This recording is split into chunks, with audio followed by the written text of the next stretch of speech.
सर्वेशिम, सर्व मंगलों का प्रथम मंगल, ऐसा महामंत्र। अनंत ज्ञानियों ने ये देखा, उसका अनुसरण किया, उसमें समा गए।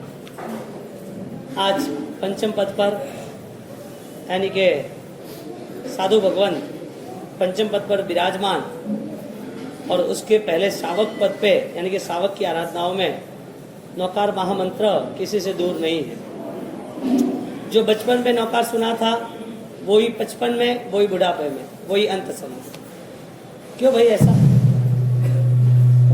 इसको हमने बाहर से देखा है, उसके करीब नहीं गए, और करीब जाने के लिए हमारे पास वो तैयारी होनी चाहिए, उत्साह, उमंग, कोई प्यास पाने की, जंखना। क्योंकि महामंत्र वो तैयार है बगिया की तरह। कहीं पर भी कोई भी व्यक्ति पुष्प को लेके जाएगा तो सुगंध आएगी, बगिया से पास होगा तो भी सुगंध आएगी, और वो पुष्प साइड पे पड़ा होगा तो भी सुगंध आएगी। अब पास में रखो या पास से जाओ या वो कहीं पर पड़ा हो, उसका स्वभाव है गुलाब का, वो सुगंध देता ही है। महामंत्र का स्वभाव है कि आप मेरे से जुड़े, आपका जीवन सुगंधी बन जाएगा। और सुगंधी जीवन के नाते सब मंगलाणम च सव्वेसिम पढ़मम हवई। तो मंगलाणम का इतना बेहतरीन अर्थ दादा गुरुदेव रायसुरी महाराज ने अभिधान राजेंद्र कोश, उसके अंदर मंगल शब्द को लेके 5वें भाग में बताया कि मंगल किसे कहते हैं। मंगलाणम तो 60,000 शब्दों का समूह है राजेंद्र कोश, 4.5 लाख श्लोक के साथ। एक शब्द, उसके पीछे श्लोक, श्लोक के पीछे उसका कुछ न कुछ रचनाएं, कुछ लिटी, कोई ना कोई समझौते देते हैं। 60,000 शब्दों में से एक शब्द है मंगल। मंगलाणम च सव्वेसिम, मंगलाणम वो बहुवचन है। सर्व मंगल यानी कि सव्वेसिम, सर्वों में यह मंगल है, महामंगल है। मंगलों के साथ में हजारों लाखों हीरे हो, लेकिन लाखों हीरो में कोहिनूर हीरा हो तो, पारसमणि हो तो, एक हीरा 1 करोड़ का हो, 100 हीरा 100 करोड़ का हो, 1000 करोड़ का हो, ये हजारों हीरो के तुलनात्मक दृष्टि में एक ही पारसमणि काफी है।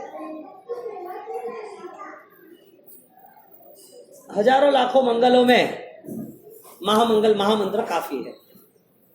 वजह क्या? दादा गुरुदेव रायसुरी महाराज जिंदगी भर महामंत्र को पूरा अपना बनाया और लास्ट में अंत में समाये। अब महामंत्र की आराधना को लेके देखने जाओ तो कुक्षी का प्रसंग, ये कौन आवाज कर रहा है बच्चे? अरे भाई बड़ा को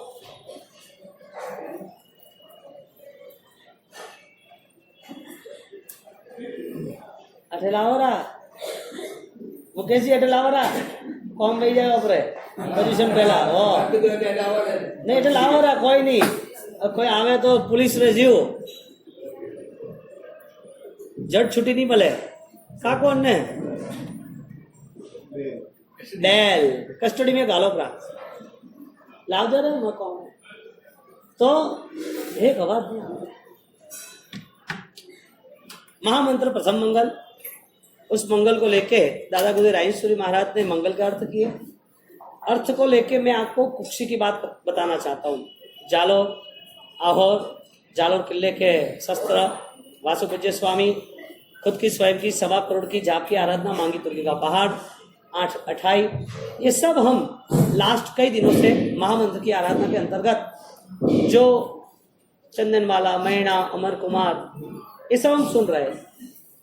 बात यह है कि सर्व मंगलों में श्रेष्ठ क्यों?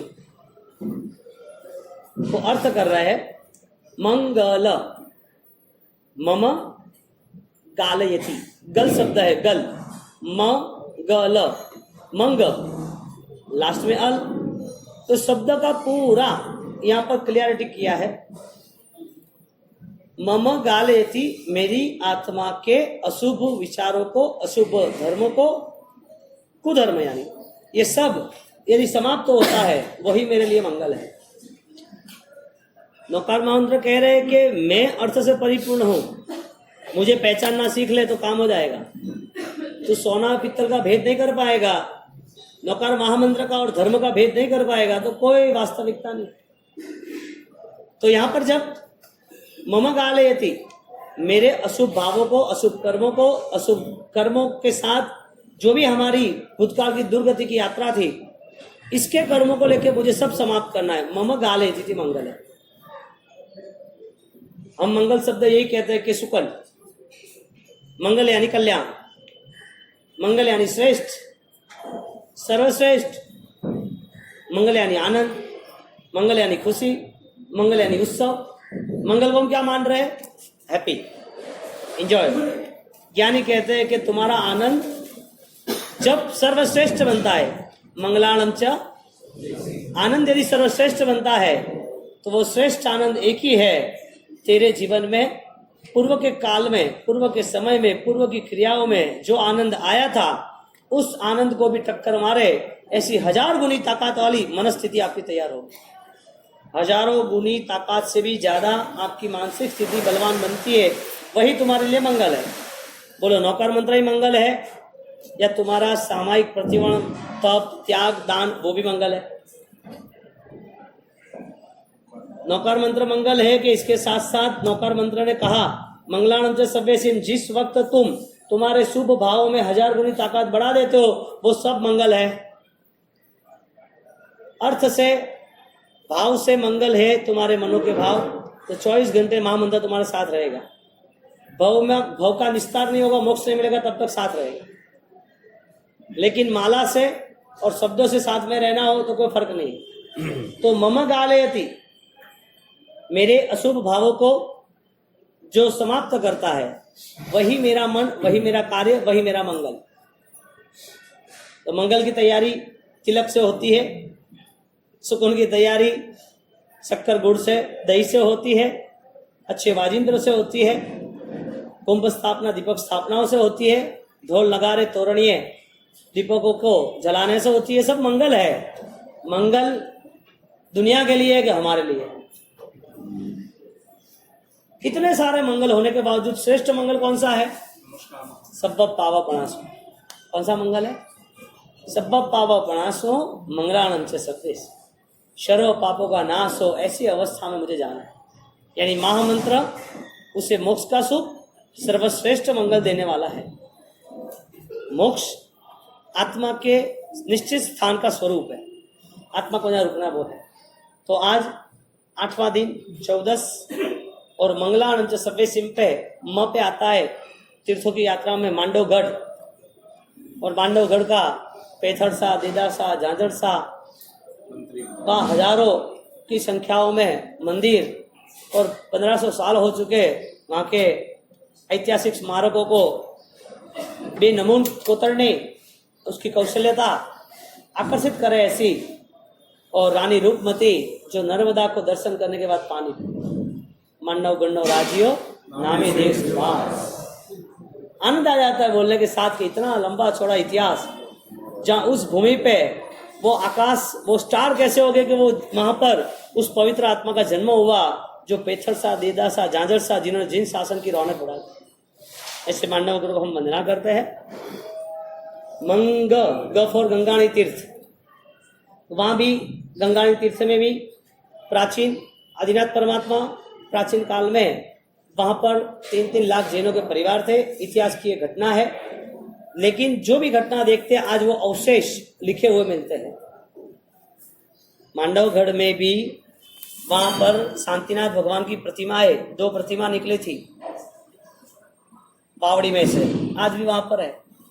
प्राचीन काल में हजारों साल पहले, 1 सदी 2 सदी, जैन साधु भगवंत, आचार्य भगवंत, श्रावक, मंत्री, महामंत्री, इन लोगों ने कितने काम किए, कितने काम, और कैसे बेनमून। आप देखने जाओ आबू देलवाड़ा,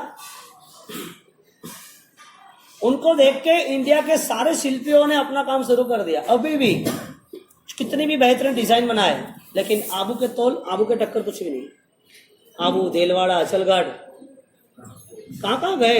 हाँ, राणकपुर कहाँ गए?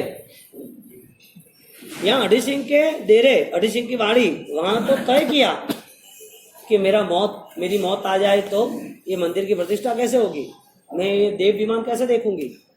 तो रानी ने क्या कहा पता है? आपका पगार चालू, सैलरी चालू, आप जितना काम करोगे, जितना पत्थर पड़ेगा मंदिर का, उतना भारोभार चांदी लेके जाना। क्यों? भगवान की प्रतिष्ठा हमारे भाड़नी है।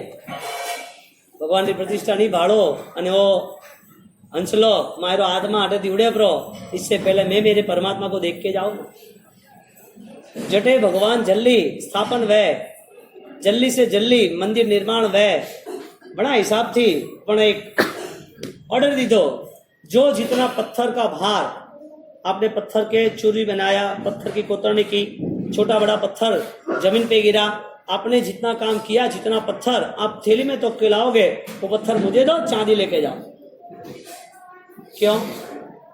झट काम करे, काम नहीं करे तो मारे भगवान का दर्शन की गण है, भगवान की प्रतिष्ठा की गण है, मारे स्थापना की गण। अरिहंत की उपासना के लिए आप देखो, पेथर से 56 घड़ी सोनू, वस्तुपाल, तेजपाल, मानवगढ़ से ऐसे ऐसे बड़े बड़े शत्रुंजय के संघ गए, विशाल संघ यात्रा है, और वो भी ऐतिहासिक।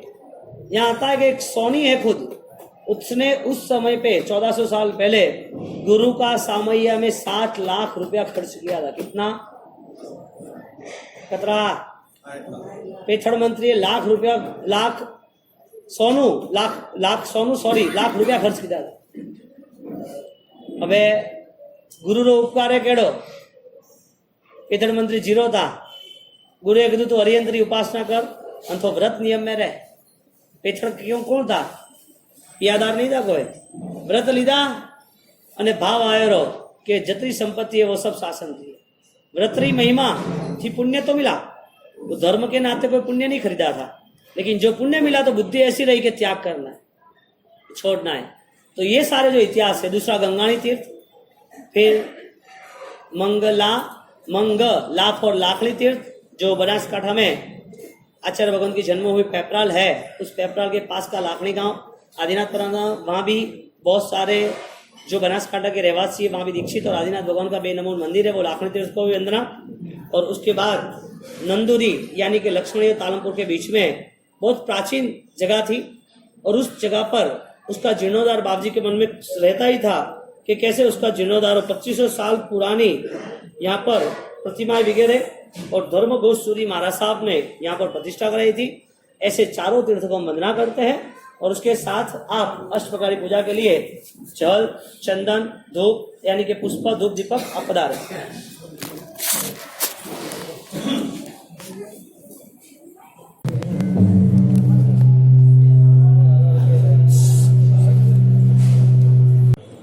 दादा गुरुदेव विचरण कर रहे थे और कुक्षी के गांव के बाहर हम लोगों को था पड़ेगी नहीं पड़ती, मैं बोलूँ तो कंट्रोल में रखना। कुक्षे के अंदर जब गुरुदेव विचरण कर रहे थे और उसको लेके गांव वालों ने तय किया जैसे वैसे को हम गांव में प्रवेश नहीं देंगे, पूरी व्यवस्था बिगड़ जाएगी। महायोगी योगीराज गुरुदेव ने तय किया कि जहाँ द्वेष भाव हो वहाँ पैर नहीं रखना, क्योंकि राग और द्वेष कोई महावीर का धर्म है ही नहीं। जहाँ राग और द्वेष है वहाँ महावीर का धर्म है ही नहीं। और राग से एक धर्म किया हो ये मेरा ही है तो भी फेल, द्वेष से विरोध करके किसी को गिराने की कोशिश करके अपना बड़ा दिखाना वो भी गलत। प्रभु महावीर को समझना सामान्य लोगों की बात है ही नहीं, और उसमें भी क्रियावादियों के लिए तो बहुत असंभव है, क्योंकि एक जो आत्मा अनंत काल की यात्रा के बाद जो मोक्ष की यात्रा पे पहुंचने के करीब है, उसको सिर्फ छोटी मोटी क्रियाओं से हम नाप लेंगे, समझ लेंगे। उनने 12 साल मौन किया, मेरा 1 घंटे मौन, उनने वो मासिक क्षण लिया, मेरा मासिक क्षण, उनने दीक्षा ली, हमारा दीक्षा कर्म, उनने सहन किया, हम सहन करें, उनने जो किया वो हम करें तो हमारा कल्याण हो जाएगा। ज्ञानी कहता है ऐसा नहीं होता। उनने जो समझा इस विश्व को वो समझने की ताकत लाओ। राग का त्याग किया, द्वेष का सबसे बड़ा त्याग किया, दुर्भावनाएं आए ही नहीं, ऐसा रास्ता चुन लिया। रायेश्वरी महाराज कुक्षी में जब 2 दिन बाहर रहे, 3 दिन लोगों ने चर्या देखी, क्या कर रहे बाबूजी है। कोई विद्रोही होते हैं, मन में जहर लेके घूमते रहते हैं कि ओपरे की करना, ओपरे नेगेटिव भाड़ लो। इधर गुरु महाराज अपनी स्वाध्याय में, चर्या में, हरियंत की आज्ञा में मस्त थे। उन्होंने सोचा कि हमारी गलती हो गई, ऐसे महान गुरुओं को हमने बुलाया नहीं गांव में। कई बार टोले होते हैं ना, ग्रुप, तो जरूरी नहीं समझना कि वो सही है। भेड़ बकरियों के, हिरण के टोले होते हैं, लेकिन शेर की तुलना में नहीं आते। एक साथ गांव वालों ने समझ लिया कि गलत है, रायेश्वरी महाराज जो अभी हो हमें नहीं बुलाना। रायेश्वरी को मुझे क्या लेना देना, मैं तो मेरी साधना में मस्त हूँ। जैसे क्षेत्र स्पर्शना, जहां जितना समय रुकने का लिखा होगा वहां रुकेंगे, वहां जाएंगे। गोश्री बैठते वक्त भी गोश्री में दरवाजे बंद कर देते हैं, गोश्री नहीं बहराते हैं, गांव में नहीं आने देते हैं, पीछे रह के मुड़ के पीछे वार करते हैं, ललकारते हैं, लेकिन पीछे से विरोध करता है। ये आत्मा के लिए ये कुछ भी लेना देना नहीं है, करो जिसको जो करना। विरोध उठा, कुक्षी गांव में नहीं लाए, 3 दिन चर्या देखी और फिर बोला कि गुरुजी हमारी भूल हो गई, हमें माफ करना, आप गांव में पधारो। गांव में पधारे, धर्म की बात कही। धर्म की बात सुनते सुनते लोगों में परिवर्तन और बढ़ गया। वहां पर उन्होंने कहा कि आप इतने आराधक और आस्था के साथ जुड़े हुए हो, तो आपका ये जो ज्ञान भंडार है, जो लाइब्रेरी है, उसका आप जतन करो, क्योंकि भविष्य में यहाँ पर आग का प्रकोप, अग्नि प्रकोप लग रहा है। वहां से निकल गए। इस दिन में ध्यान रखना, उन्हें वो दिन बताया। राजगढ़ में व्याख्यान चल रहा है, उसी दिन पर आग वहां पर शुरू हुई। 40-50 किलोमीटर का अंतर है। महिमा देखो उनके धर्म की, उनकी आत्मा के बल की। हमारी सोच क्या है कि रायेश्वरी महाराज चमत्कार थे, उनने आग बुझा दी, ऐसा नहीं। इतने से उनसे नहीं नापना। इतनी छोटी चीज में, इतने छोटे चमत्कार में आपके गुरु इतने ऐसे ही है, इतना ही लेवल है गुरु का। वो तो महान आत्मा, उनने आत्मा की शुद्धि कितनी थी।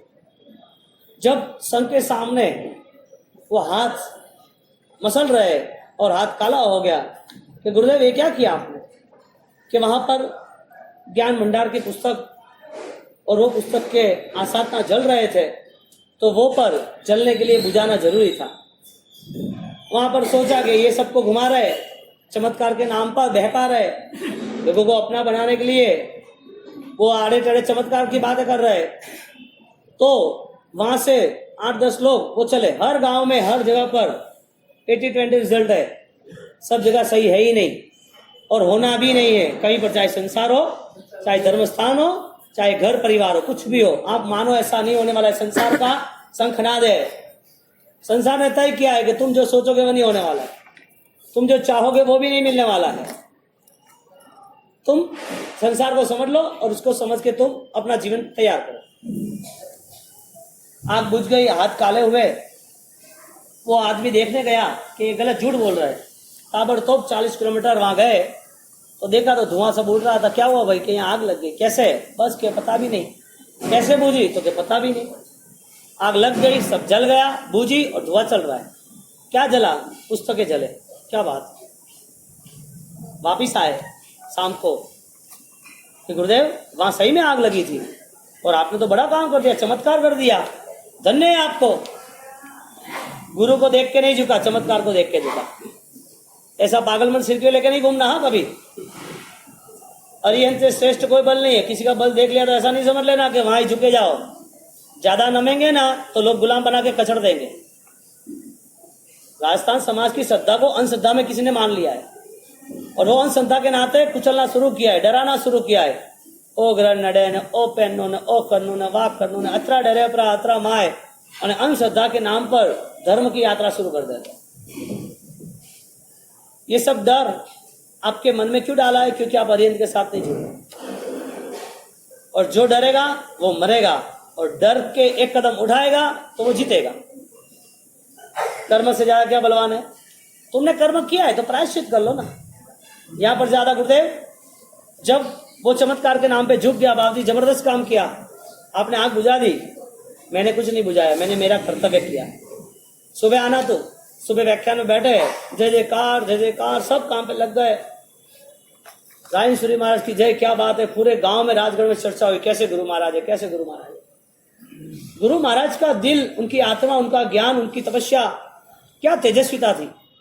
जब रायन सूरी महाराज प्रवचन पे बैठे हैं तब लोगों को स्पष्टीकरण किया, आप मुझे इस ड्रेस के नाते या चमत्कार के नाते मुझे बड़ा गुरु नहीं मानना, सबसे विशिष्ट भी नहीं मानना। ये परमात्मा महावीर का साधु का वेश है और साधना के लिए, मोक्ष के लिए है। ये तुम्हारी महिमा या तुम्हारे मान सम्मान के लिए नहीं है। तो क्या गुरुदेव ऐसा क्यों कह रहे हो? मेरी गलती हो चुकी है। क्या गलती हो चुकी है? आप ऐसा क्यों कह रहे हो? आप तो विद्वान हो, आपसे कैसे गलती होगी? गलती हुई है। कल जो आग लगी थी कुक्षी की, वो बुझाई और बुझानी चाहिए थी, और जो आग बुझी थी वो मैंने आपको दिखाया। आपने पूछा, हाथ मेरे काले हुए, तो मुझे मन में ऐसा लगा कि आप भ्रम में न पड़ जाना कि जैन शासन चमत्कार से बंधा हुआ है। आप ऐसी धारणा नहीं बना लेना कि चमत्कार होता है जैन शासन के हर कोई व्यवहार से, हर कोई क्रियाओं से, हर कोई धर्म से। चमत्कार वो सब एक फालतू खेल है। या तो आत्मा के कर्म से मुक्त होना, आत्मा के बंधनों से मुक्त होना, जो भी संसार की अव्यवस्था है मानसिक रीत पे, मन से हम जितने भी डरावने या दबाव में या क्षुद्रता में है, तनाव में है, वो सब व्यवस्था को छोड़ के हम हमारा राग द्वेष रहित जीवन व्यतीत करें, वही प्रभु महावीर का पंथ है। ऐसे पंथ और ऐसे ग्रंथ को मानने वाला ही आगे बढ़ सकता है। ग्रंथ किताब कुछ भी हो, किताब में लिखा हुआ पल्ले नहीं पड़े, क्या करना? किताबों को पढ़ने से जीवन बनता है कि जीवन बनाने से किताब जैसा बनता है? गुरुदेव ने बोला, पूरे सकल संघ के सामने आज में कल की घटना को लेके आग को शांत करने के, पुस्तकों को बचाना मेरा कर्तव्य रहा। मैंने भाव दया मनाई, तो आज सकल संघ के सामने उस कर्म के नाम पर मैंने लगा मुझे कि पाप है तुम्हारे मति के लिए, तो उस पाप का प्रायश्चित करने के लिए 3 उपवास में करने वाला हूँ। चमत्कार से आपको मानना है कि पवित्रता से मानना है राजेश्वरी महाराज को? क्या है गुरुदेव? है दौड़ लगी है हमारी, मांगो वो मिल जाएगा, ये क्या मॉल है क्या? मांगना नहीं, उनकी भक्ति श्रद्धा से चलो, उनके रास्ते पे चलो। कर्म को पता है कि तुम्हारी आत्मा में अभी नई कौन सी ट्यूनिंग आने वाली है, नया कौन सा क्रम आने वाला है। कर्म के हिसाब से धर्म की आस्था ऐसा बढ़ा है कि धर्म का हमारा भाव और सुधार में आ जाए। राजेश्वरी महाराज ने अरिहंत की उपासना करने के बाद परमात्मा से बातें करनी, राजा के शस्त्र निकालने, आग का प्रकोप अहमदाबाद में वाघनपुर का होना वो शांत करना, कुक्षी का प्रकोप 40 किलोमीटर में सिर्फ 4 मिनट में शांत कर देना, ये कैसा प्रभाव है? ऐसे सिद्ध पुरुष 1000 साल में दिखने में नहीं आए। लास्ट 10 सदी में, 1000 साल में, 2500 साल के बाद इतनी सारी घटनाएं एक ही व्यक्ति ने एक ही जीवन में थोड़े से ही वर्षों में एक ही साथ कियो, ऐसा कोई दिखता नहीं। धन्यवाद दिख जाए, वंदन है, नमन है ऐसे महापुरुष है। राजेश्वरी महाराज को सिर्फ मूर्ति से और मोहन खेड़ा से नहीं मानना, दादा पार्श्वनाथ भगवान को सिर्फ शंखेश्वर से और अठम से नहीं मानना। उनकी पूरी ब्रीफ हिस्ट्री, उनकी जीवन चरित्र की जो कहानी है, उसके तल तक, उनकी गहराई तक जाने की संभावना रखो, गहराई तक जाने की पूरी कोशिश करो कि वास्तविक मैं किससे जुड़ा हूँ, मैं उनको पहचानता हूँ क्या है क्या नहीं। दादा राजेश्वरी महाराज वो कोई चमत्कार और लोभ के नाते कहीं नहीं है। और मांग भी मांगा भी आपने समझो तो वो भी आपको आपके जीवन में 1% से ज्यादा नहीं मिल रहा। आपने माना मुझे ये चाहिए, ठीक है, तेरा पुण्य का उदय होगा, मिल जाएगा, लेकिन इसके लिए था ही नहीं। अब राजेश्वरी महाराज जब नौकार महामंत्र के आराधक है, तो हमें भी आज 8वां दिन है, कई लोगों की 1300 माला पूर्ण भी हुई है, 8वां एकादशना है। पार्श्वनाथ भगवान की उपासना ओम ह्रीम श्रीम अरहम नमः, ये जाप सिद्धसेन दिवाकर सूरी महाराजा ने विक्रमादित्य महाराजा को दिया था। 1100 साल का अंतर हो गया। पार्श्वनाथ भगवान यानी कि महावीर स्वामी और पार्श्वनाथ हजारों साल पहले की ये पूरी आमनाएं है, उसे विजय मंत्र कहते हैं। इस मंत्र के नाते 3 दिन का तीज, चौथ और पांचम 3 दिन का अट्ठम यहाँ पर पार्षद गंगा कराना है। उसके साथ साथ जो संघ में कल रात को जो बात हुई, चर्चा हुई, उसकी बात भी अभी यहाँ कर रहे हैं। तो हम कांतिलाल जी आए, आप आराम से सुन लो और हम पद की उपासना जो श्रेष्ठ, प्राचीन, प्रभावक जो पूजन है और जो बलवान पूजन है, पौष्टिक पूजन, उस अरिहंत की हमने उपासना की 1.25 करोड़ के जाप की, 251 200 आंबिल के साथ इतने सारे लोग महामंत्र की आराधना के साथ जब जुड़ गए हैं, तो वही मन बनाया कि हम एक श्रेष्ठ यहाँ पर उत्सव के रूप में पूजन का विधान करें। इस अरहत महापूजन में इतनी विशिष्टता आती है, अलग अलग प्रकार की एक एक चीज की। आप आराम से 10 मिनट संयम बना के आप सुनो सब कुछ कि कैसे कैसे क्या करना है। श्री शंखेश्वर पार्श्वनाथ पाटले यहाँ पर लगेंगे, एक एक पाटला बड़ा बड़ा, जो आप अंजन सलाकाओं के विधान के पूर्व देखते हो वो।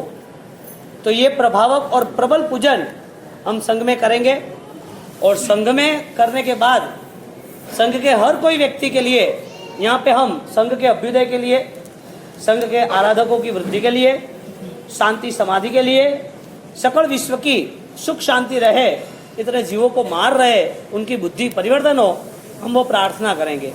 तो इस पूजन का हमारा लक्ष्य करुणा का रहेगा और सुख शांति का रहेगा। तो अभी यदि ये पूजन में जो भी जुड़ जाते हैं तो उस हिसाब से रहेगा, और शायद आगे पीछे रहे आप पेड़ी के संपर्क करें। वापस बोल दो एक बार आप आओ ना, ये विधिकार साहब ये माइक है।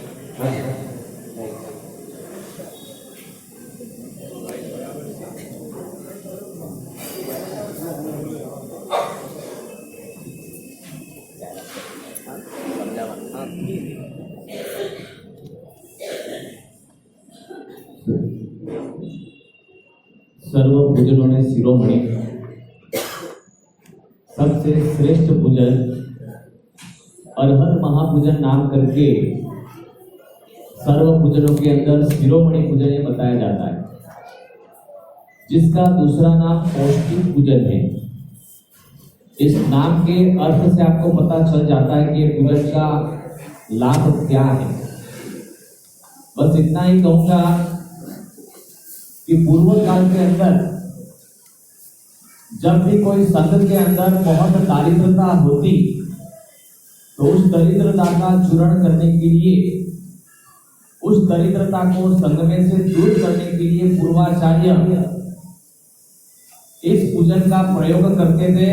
पौष्टिक पूजन उस संघ के अंदर पढ़ाते। पौष्टिक पूजन का मतलब है पुष्टि होना। जैसे हम लघु शांति के अंदर बोलते हैं तुष्टि, पुष्टि और स्वस्ति। तुष्टि माने संतोष होना और पुष्टि माने पुष्टि होना, क्योंकि जैन संघ और जैन शासन बहुत तरीके से चलता है। उसमें से एक तरीका एक लक्ष्मी का भी कारण है। जैन आचार्यों को बहुत सारी साधनाएं बताई है शासन चलाने की, उसमें से एक साधना लक्ष्मी पीठ की आराधना की भी बताई है। क्यों?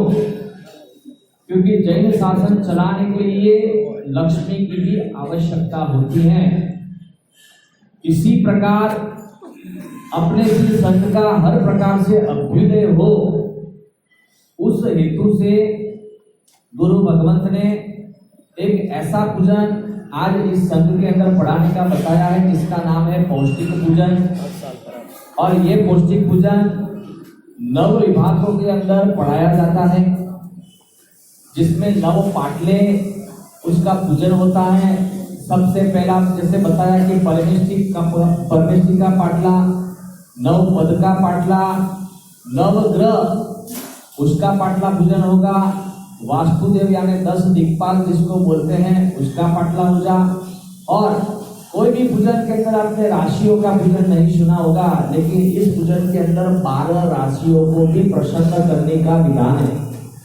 संघ में 12 राशि में से हर राशि के लोग होते हैं, उनको भी अपने जीवन के अंदर द्रव्य की वृद्धि हो और जैन शासन के मार्ग पर ये द्रव्य उनको लाभ कराए, ऐसी मंगलमय भावना को लेते हुए ये सारे पूजन है।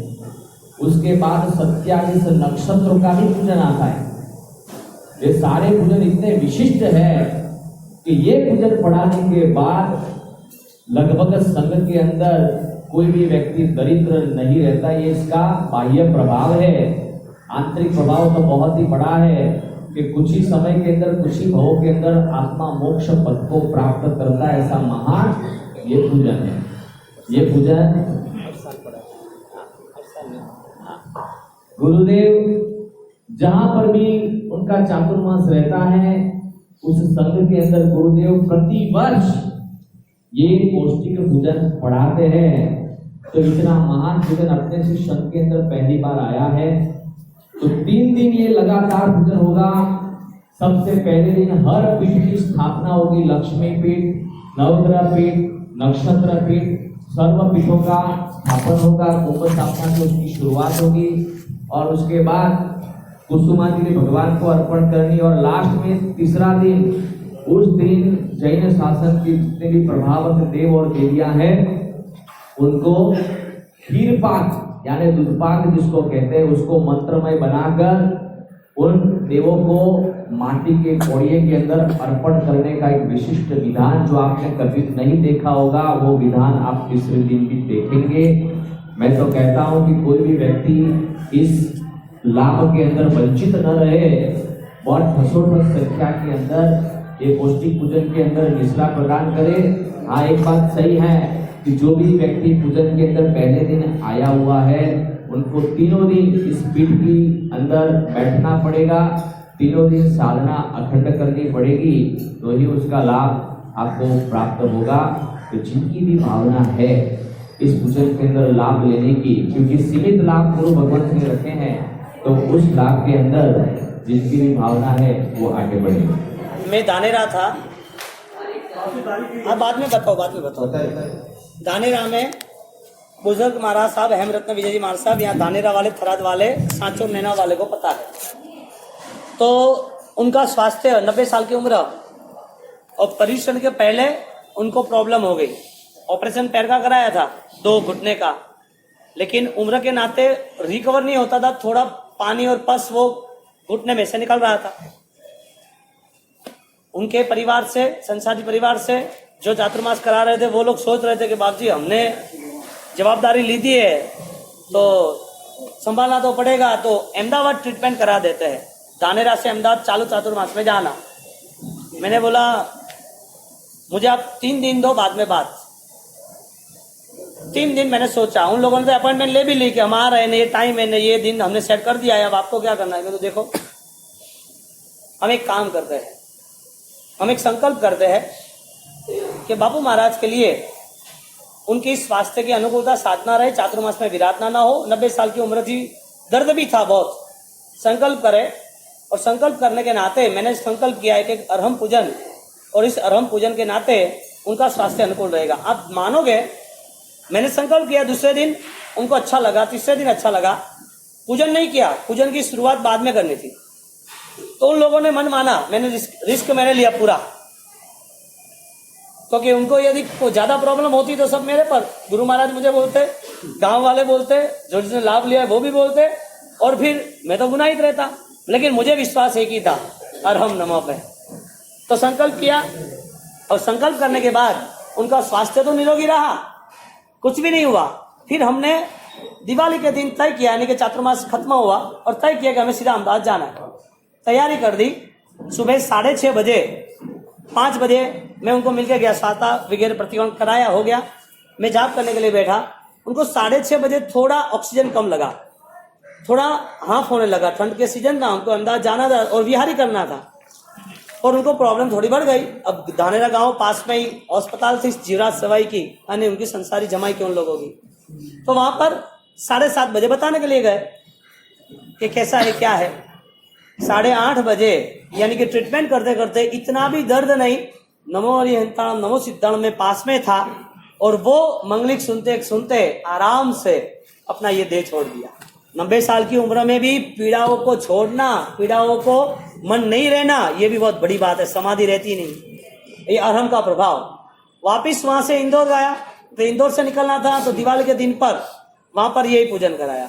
वापिस वहां से आए तो ये जो पूजन है अरहम का इतना बलवान और पौष्टिक है, 7 रस्ता चातुर्मास था तब भी, तो ये पूजन में आप लाभ लो, अच्छी बात है। नहीं भी लो तो 3 दिन आप बैठना, क्योंकि एक संकल्प मुद्रा से हम आगे बढ़ेंगे और आपको फाइनली एहसास होगा, क्योंकि मेरे तो रगो रग में अरहम है। आप कहीं भी इतने दिन से सुनो, आप कुछ भी हो जाए, इस इतने सिद्धि तप वाले हैं, सिद्धि तप वाले को एक ही बात करता हूँ, जाप करो ओम निम शिव अरहम नमः का।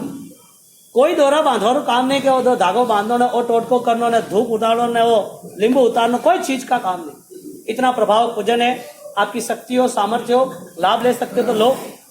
9 दिन यानी कि जो 3 दिन का पूजन है, 3-4 घंटे का सुबह पढ़ाएंगे। ये विद्वान पंडित जी है श्रेयांश भाई, बहुत ही अद्भुत उनके मंत्रोच्चार है, स्पष्टीकरण भी है और कैपेसिटी भी बढ़िया है। उन्होंने भी बहुत पूजन कराए हैं। तो पूजन के सहारे हम ऐसा सोचे कि हमारे साथ साथ जगत के सर्व जीवों का कल्याण। यदि आपकी अनुकूलता हो तो आप लेने की भावना रखना। हरण पूजन का अनुष्ठान, इसमें नवग्रह पाटला पूजन, 10 दीपपाल, 12 राशि रहे तो वहाँ पर चमन दीक्षा जन्म का हम वहाँ वंदन करते हैं। सब पे समणी विहार भरूच मंगलाणम च सब बे सिम, समणी विहार के मुनीश्वर स्वामी, उनको हम वंदना करते हैं। वेलार तीर्थ जाके आदिश्वर भगवान जो राजस्थान में आया हुआ, और वो आदिश्वर भगवान की जो तीर्थ यात्रा है उनको भावपूर्वक वंदना करते हैं। और सबे सिम सिंहपुरी तीर्थंकर श्रेयांशनाथ भगवान, जिनके च्यवन जन्म दीक्षा एवं केवल ज्ञान की इस धरा पर हुई, इसके कण कण पुण्यवंत है। ऐसे भावपूर्वक हम मंगलाणम च सप्पे शिव नमो जिनाणो जिया नमो जिना।